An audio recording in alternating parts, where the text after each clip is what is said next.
El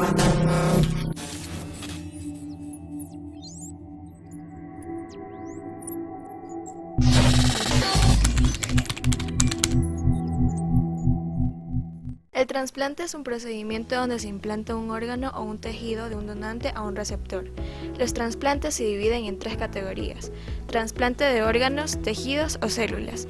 Todos podemos ser donantes incluso si se tiene una enfermedad, una condición de salud, vivo o muerto. Lo complicado del trasplante es quién va a recibirlo. El receptor debe recibir un órgano con un grupo sanguíneo compatible, de lo contrario el cuerpo lo reconoce como algo extraño y empieza a atacarlo. Por otro lado, si el órgano que recibe no es proporcional al que perdió el cuerpo, este va a tratar y va a demorar mucho en adaptarse, por lo cual se aconseja que el donante sea similar en peso y edad con el receptor.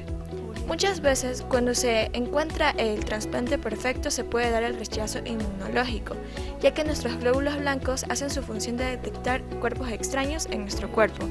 Para esto se busca que el donante comparta la mayor cantidad de antígenos con el receptor, pero el rechazo se puede dar de parte del injerto contra el receptor, que se conoce como enfermedad injerto contra huésped, y esta se puede dar de 3 formas.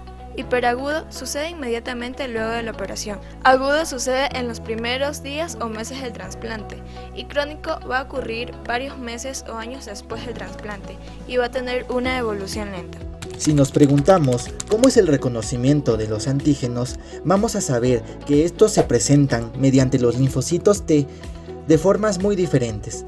La primera, la vía directa, que presenta moléculas intactas del CMH presentadas por células en el injerto, las cuales son reconocidas por linfocitos T del receptor sin necesidad de células presentadoras de antígenos del anfitrión. Estas son seleccionadas normalmente durante su maduración y están restringidas al CMH propio, aunque son capaces de reconocer moléculas del CMH extraño. A estas se las puede denominar tanto halógenas o xenógenas, es decir, que se alían con la misma especie o diferente, respectivamente. El TCR ha evolucionado para codificar una estructura receptora que tiene una afinidad intrínseca hacia la molécula del MHC. Mediante la selectividad positiva y negativa, se presenta un resultado en el repertorio maduro que tiene una afinidad intrínseca débil hacia las moléculas del CMH propio. Incluso muchos linfocitos T, según la molécula halógena, tienen una afinidad alta hacia el CMH halógeno. La estimulación hace que la maduración llegue a migrar hacia los órganos linfoides secundarios del receptor. Ahí se va a producir el encuentro con los linfocitos T del receptor. Esto a través de un fenómeno conocido como haloreconocimiento. La vía directa es de mayor importancia en lo que respecta al rechazo agudo del órgano trasplantado.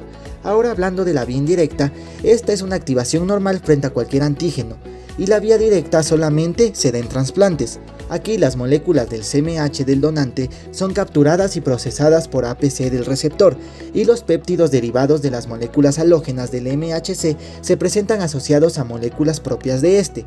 Las células presentadoras de antígenos del anfitrión adquieren un haloantígeno, esto a través de una vía vesicular endosómica por consecuencia de fagocitosis, lo que presenta el complejo de histocompatibilidad 2, y si ocurre esto en el 1, ocurre una presentación cruzada. La vía indirecta es de mayor importancia por el rechazo crónico del órgano trasplantado. Rechazo hiperagudo. Para empezar a hablar de este rechazo, lo vamos a asimilar con un tren bala, ya que este ocurre en minutos, de manera muy rápida.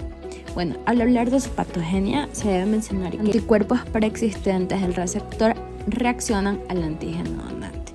Generalmente los antígenos HL del donante de la sangre, y esto ocurre cuando el receptor ya tiene anticuerpos específicos del injerto.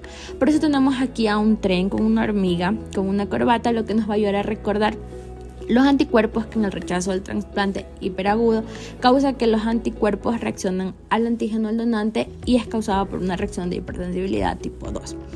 Porque los anticuerpos que se unen al tejido del antígeno unido, es por eso que tenemos estos zapatos sensibles, que estos van a representar la hipersensibilidad tipo 2. Y estos anticuerpos van a activar el complemento, por lo que está representado con una trompeta que tiene en su campana rosas que representan la trombosis, y esto va a llevar a una isquemia y necrosis del órgano trasplantado. El rechazo celular agudo está mediado por linfocitos T específicos. Esto se debe con mayor frecuencia dentro de los primeros meses posterior al trasplante, empezando desde la primera semana hasta incluso el tercer mes. Viene precedido por signos clínicos y bioquímicos del fracaso orgánico, como en el caso de este rechazo agudo del riñón trasplantado. Se ha pensado que la lisis directa en las células del injerto es provocada por los linfocitos T CD8 positivos, que es un componente importante dentro de esta reacción. Sin embargo, la reacción inflamatoria también podría desencadenar este proceso a partir de citocinas que, si bien son producidas por los linfocitos TCD4 activados, que van a actuar en contra de las moléculas del MHC, del complejo mayoritario histocompatibilidad del donante. La inflamación va a dar lugar a un aumento de permeabilidad vascular y a una acumulación local de las células mononucleares en la lesión del injerto, que esta se va a extender y va a destruir las células del parénquima del órgano trasplantado con ayuda de macrófagos activados, células de natural killer, citoquinas y algunos aloanticuerpos. Esto genera una lesión en la zona parenquimatosa, que es llamada la inflamación intersticial, y en lo que respecta a los vasos genera una endotelitis, que es la inflamación respectiva del vaso. El rechazo crónico es una forma lenta de daño del injerto que se produce a lo largo de meses o años y que conduce a la pérdida progresiva de la función del injerto. Puede manifestarse con fibrosis del injerto y un estrechamiento gradual de sus vasos sanguíneos, lo que se conoce como arteriosclerosis del injerto. Se cree que en ambas lesiones los responsables son los linfocitos T, que reaccionan contra los aloantígenos del injerto y secretan citocinas, que estimulan la proliferación y la actividad tanto de los fibroblastos como de las células del músculo liso vascular en el injerto. Los aloanticuerpos también pueden contribuir al rechazo crónico.